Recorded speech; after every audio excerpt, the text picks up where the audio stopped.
How to unhide post from Facebook timeline. Now let's say you no longer want to hide the post from other people's Facebook timeline or from your Facebook timeline. Now the very first thing you're going to do if you want to unhide this specific post, you just have to go to your main menu right here and scroll down until you find settings and privacy. You just have to tap on that and click on settings.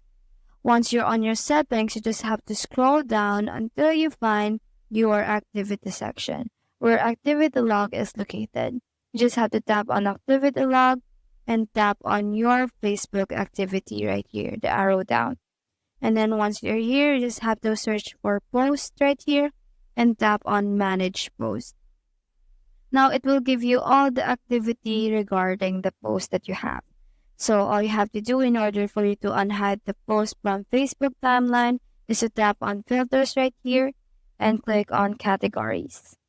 Once you're here, you just have to tap on post hidden from profile right here.